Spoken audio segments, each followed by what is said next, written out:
Due to the public health emergency regarding the coronavirus and that it has been now uh, basically amped up by the World Health Organization as a pandemic, we will be taking proactive measures to shut down all recreation programs and facilities to coincide with the shutdown from the school boards during March 14th to April 5th. I think what we need to do is follow in line and err on the side of caution and take every action that we can do, at least for us as an organization, to limit again person-to-person contact, especially during this critical period where people are traveling during March break.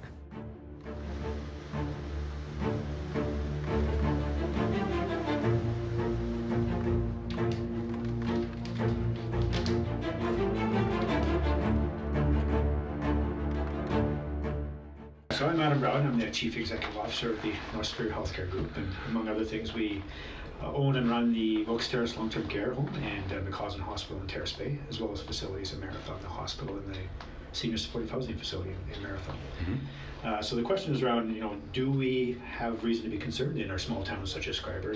The answer is yes, we do have reasons to be concerned. We live in a global community, as you know, and many of our neighbors or ourselves have traveled and are being exposed to potentially COVID-19 and other illnesses. And it's not a matter of if, it's a matter of when COVID-19 is going to reach Northern Ontario. We've heard just yesterday that there's a case now in Fort Francis. A couple of days ago we've heard about a case in Sudbury. At the from the PDAC conference, which is the Prospectors Development Conference in Toronto, which attracts 23,000 people. And probably hundreds from Northern Ontario with our resource-based economy. Think of our friends in Marathon, or how many local residents of Schreiber and Terrace Bay work at Lac des Îles or Musselwhite, or these fly-in, fly-out type mines.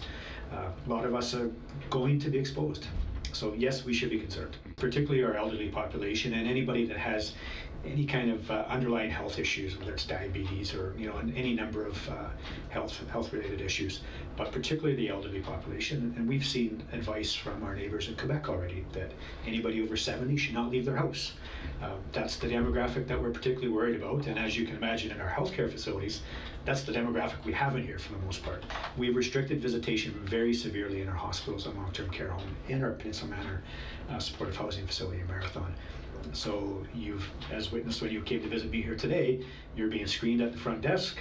If you have a new cough, a fever, have visited internationally, or have been exposed to somebody's been visiting internationally, we're asking you to mask up, wash your hands, and if you're not have a really good reason to come into the hospital for an acute or an emergent reason, we're asking you to go home. 20 seconds washing your hands is the best. Social distance, so we're 2 meters apart. That's the recommendation from really smart people, much smarter than all of us. Dr. Teresa Tam, who's the Chief Medical Officer of Health of Canada, and Dr. David Williams, Chief Medical Officer of Health of Ontario, made these recommendations. These guys are the Wayne Gretzky's of public health, right? So I think it warrants us listening to them. Besides that, avoid large crowds. So there's not a recommendation yet from the federal government as to crowd size. I don't think it's changing every minute, but there's no reason to be going in facilities that are packed with people. It just doesn't make sense in this time. Don't visit the hospital if you're not acutely sick, and just watch out for each other. So social distancing, good hygiene. Don't travel internationally. I'm not sure why the federal government hasn't banned it yet, but it will come.